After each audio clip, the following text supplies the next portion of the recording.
Boa noite! Está no ar mais um Direito da Gente, ao vivo dos estúdios da TV Campos de Minas. Eu sou Leidiane Gouveia e no programa de hoje nós vamos falar sobre casamento. Para isso nós trouxemos como nossa convidada a doutora Leandra Cunha, que é advogada aqui na comarca de São João del Rei. Boa noite, doutora Leandra. Boa noite, Leidiane. Boa noite, telespectadores. É um prazer estar aqui com vocês.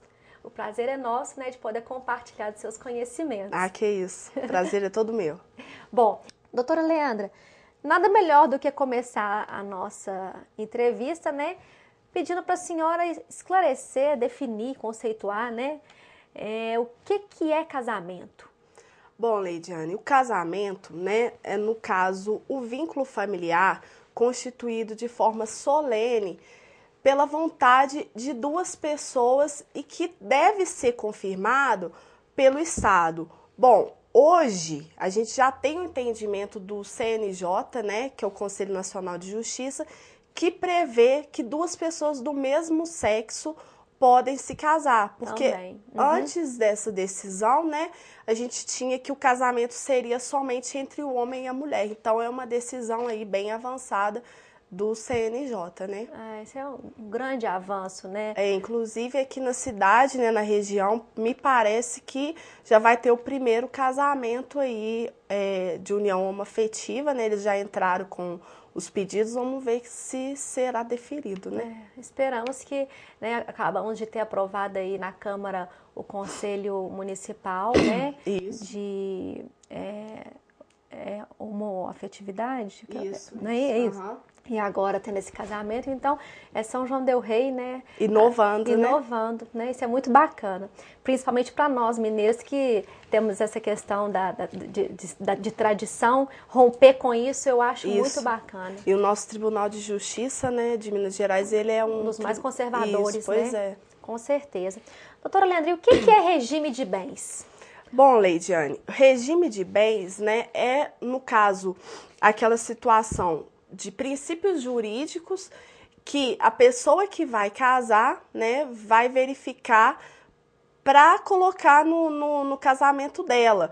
Como assim? São os princípios jurídicos que vão nortear as relações econômicas daquele vínculo matrimonial, né? A questão de como os bens serão regidos na constância do casamento. Porque muitas vezes as pessoas vão casar, né, e só tomam conhecimento dessa questão de regime de bens na hora que chega no cartório, né? Que ele faz a pergunta, né? Vocês vão optar pelo regime da comunhão parcial ou... Às vezes a pessoa nunca ouviu falar, né? Justamente. E no caso, quais são os regimes de bens existentes hoje na nossa legislação? Bom, com o advento do Código de 2002, né, que ele teve validade em 2003, a gente hoje tem 4 tipos de regime. O principal, né, que é o regime da comunhão parcial de bens, né, que hoje é o mais adotado, né, a pessoa tem o patrimônio, né, antes do casamento e aquele patrimônio constituído durante a união, né, vai pertencer aos dois cônjuges.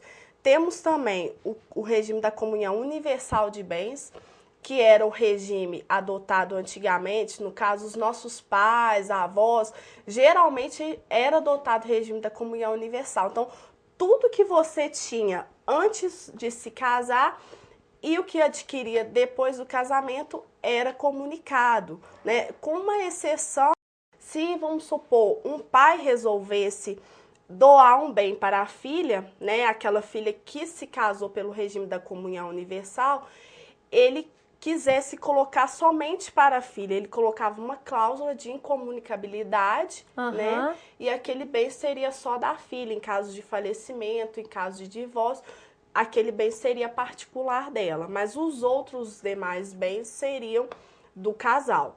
A gente tem também aquele da separação obrigatória, né, que eu posso falar posteriormente com mais detalhes. Um exemplo é o caso das pessoas que desejam casar e têm a idade maior de 70 anos, então é o regime adotado da separação obrigatória. Então, tudo que a pessoa com mais de 70 anos adquire, né, não vai passar para o seu cônjuge, né? E tem o mais complicado de todos, que a gente nem escuta muito isso, né, Leidiane? Não. Que é o regime da participação final dos aquestos, né? Então, na verdade, esse regime ele não é muito utilizado. Até mesmo a gente do direito faz um pouco de confusão para verificar a questão de quais seriam os bens particulares, aqueles adquiridos antes do casamento, para depois comunicar, né, com o que houve de frutos daqueles bens, né? Pois é, então assim, não é muito utilizado realmente esse regime da comunhão, do regime da participação final dos aquestos. Então a gente fala dele por último, né? Porque a importância dele é menor. O costume mesmo são os 3 primeiros que eu acabei de informar. E nos casos, você falou de bens anteriores ao casamento e bens adquiridos durante o casamento. E no caso das doações e heranças, né? Como que é essa questão da participação do cônjuge naquele bem que o seu, né, no caso, o seu outro cônjuge herda ou recebe em doação? Bom, se aqueles bens foram adquiridos antes do casamento, aquilo ali, dependendo do regime de bens, vamos supor, da comunhão parcial de bens, não entraria. Porém, vamos supor, o seu pai quer lhe doar um bem, né? Você já é casada, e favorecer você e o seu marido. Aí sim, esse bem vai ser do casal. Agora, se ele quiser te doar na constância do casamento e colocar a cláusula que o bem é só para você, também pode. Então, em caso de divórcio, de falecimento, vai ser só para você. O seu marido não vai ter esse direito. E no caso da comunhão universal, comunica? Sim, somente com aquela cláusula. Se houver essa cláusula, de né? comunicabilidade, que o bem vai ser só de um dos cônjuges. Mas aí, se o caso o pai quiser ir lá, não, minha filha, eu vou te doar aquele terreno que eu tenho ali e faz só a escritura de doação, né, de pai para filha, não coloca nada da cláusula de incomunicabilidade. Vamos tirar essa questão da cláusula. Só faz a doação pura e simples. No caso do regime da comunhão parcial de bens, esse bem não entraria. Não entraria. No caso da comunhão universal, sim. Da comunhão universal. Já e da separação não tem nem o que falar. E da comunhão, da participação final dos aquestos, você tem que verificar, certo? Durante o casamento, para ver se eles adquiriram bens oriundos do seu próprio serviço, né? Ou se realmente é do dinheiro dos dois, né? Advindos do dinheiro dos dois. Bom, e no caso, a pessoa ela não quer optar por nenhum desses regimes que você mencionou, mas ela quer dispor situações peculiares para reger a vida econômica do casal. Nesse caso, o casal pode fazer um pacto antinupcial, não é isso, doutor? Isso, E o que é esse pacto antinupcial? Explica para nós como que ele pode ser feito, quando que ele é feito. O pacto antinupcial, como o próprio nome já diz, né? Ele é feito anterior ao casamento, né? Então, ali vão estar estipulados quais são os bens de cada pessoa, né? E ele também tem que ter um registro próprio desse pacto para depois não ter problemas judicialmente em casos de divórcio, em casos de herança. Geralmente, quando a pessoa não manifesta por qual bem, ou por qual regime, desculpa, que ela quer optar, o regime é o da comunhão parcial de bens, né? Antes da lei de 77, salvo engano, seria o da comunhão universal, mas hoje em dia a gente tem, né, o da comunhão parcial de bens. Então, se nada mencionar sobre o regime, a pessoa estaria casada pelo regime da comunhão parcial de bens. Tudo bem, doutora. E no caso, vamos dar um exemplo, né? Quando que a pessoa pode fazer um pacto antinupcial? Por exemplo, o casal, antes de casar, eles namoravam. Hoje é muito comum, né? Os namorados já adquirirem patrimônio comum para depois casar, né? Nesse caso, esse bem que ele é particular, porque até então são namorados, né?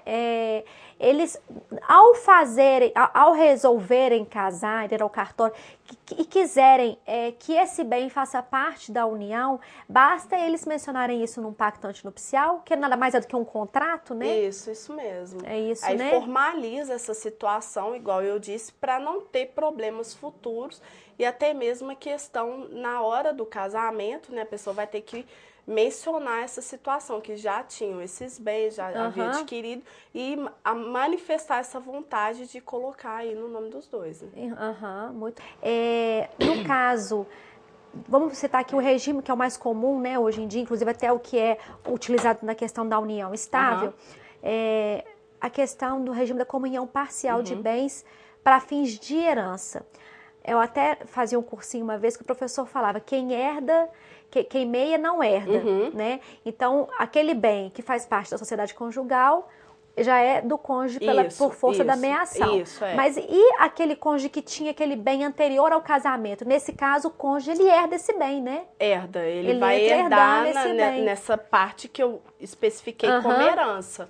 Entendi. Né? Aí tem que concorrendo com os herdeiros necessários. No caso, os filhos. Se não tiver filhos, às vezes os pais. Se forem vivos.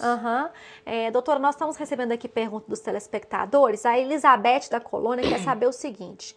Meu marido morreu há 5 anos e eu fui casada em comunhão de bens. Meu sogro deixou um hotel para mim e eu tenho 2 filhos maiores. No caso de venda, eu tenho que dividir com os meus 2 filhos? Bom, vamos lá. O marido dela morreu há 5 anos e ela era casada no regime da comunhão de bens. Só que aqui não está falando... comunhão universal de bens, né? Meu sogro deixou um hotel para mim e os 2 filhos maiores. No caso da venda, eu tenho que dividir com meus 2 filhos... Aí tem que ver o inventário, né? O que ficou questão, disposto. Igual eu expliquei, metade, né, seria só dela. Agora, a outra metade... Subentende que seja 25% para cada filho. Né? Se for 2 filhos, né? Aí, no caso, ela tem que sim dar a parte dos filhos. A parte dos filhos. Não ficaria só para ela, porque ela não estava sozinha nessa situação, né? Entendi. Bom, aqui a Cida do Pio 12 está perguntando se uma mulher divorciada tem outro relacionamento com união estável e o pai falecer, o atual companheiro tem direito aos bens? No caso, ela já é divorciada. Ela é divorciada e tem uma união estável. Né? Ela quer saber se o pai dela falecer, se o companheiro dela vai ter direito à herança. Não. Não, né? Somente ela.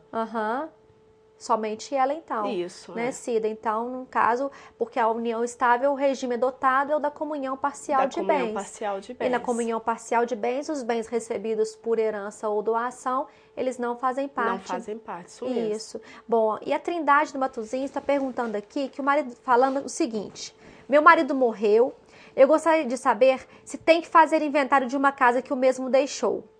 E tem que passar para a filha e também para o enteado? O inventário, se ele deixou casa, não tiver feito nenhuma doação antes do óbito, tem que se fazer o inventário. As pessoas têm esse entendimento, não preciso fazer o inventário porque deixou só um imóvel. Isso aí não existe, tem que fazer.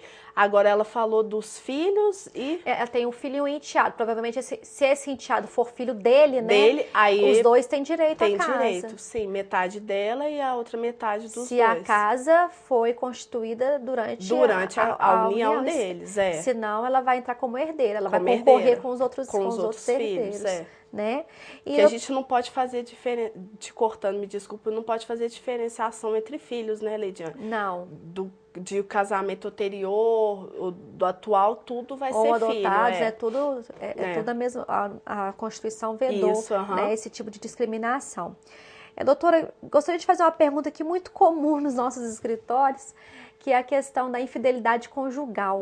É muito comum eles chegarem dizendo, né, quando o cônjuge está separando, que o outro foi infiel, né, e que se isso pode prejudicar esse cônjuge que foi infiel. Existe alguma penalidade? Existe alguma diferença na questão da partilha quando um dos cônjuges são infiéis? Bom, a questão de partilha de bens, ele não vai perder o direito aos bens por ter cometido um adultério. Isso aí não entra, não. O que a gente tem visto atualmente, né, entendimentos jurisprudenciais, que aquela pessoa que foi traída, né, e passou por uma situação vexatória muito grande, um constrangimento muito grande, aquele que cometeu a traição deveria prestar, no caso, uma indenização por danos morais. Mas o simples fato de ter ocorrido o divórcio por infidelidade não geraria esse dano moral e, consequentemente, não perde o direito aí, no caso, dos bens que foram adquiridos. Entendi. Então quer dizer que a infidelidade ela não atrapalha em nada a partilha dos bens. Não, vai atrapalhar o psicológico da pessoa, Claro, com certeza, né? Claro, mas é porque, né, querem usar, às vezes, essa partilha como vingança, né? Sim, E, na verdade, não existe como você tirar o direito do não. outro, a porcentagem que ele tem sobre aquele bem. Não tem como Né? isso, não. Bom, doutora, nós estamos chegando ao fim do nosso programa. Eu gostaria muito de agradecer a sua participação. Né? Eu que agradeço o convite, né, Leidiane? Foi ótimo estar podendo participar do programa, né? Trazer um pouquinho desse tema que é tão comum nos nossos escritórios, Com certeza, né? doutora. No dia a dia forense, e a gente tem muitos... Claro que tem muitas perguntas aí para serem solucionadas, o pessoal deve estar com muita dúvida, porque cada caso aí vai abrindo um monte de brechas, situações semelhantes, e as pessoas realmente têm muitas dúvidas, né? Então isso é muito bacana que pelo menos um pouquinho a senhora pode esclarecer para nós. Ah, que ótimo. Né? Muito obrigada. Então tá bom. Obrigada pela sua participação e boa noite.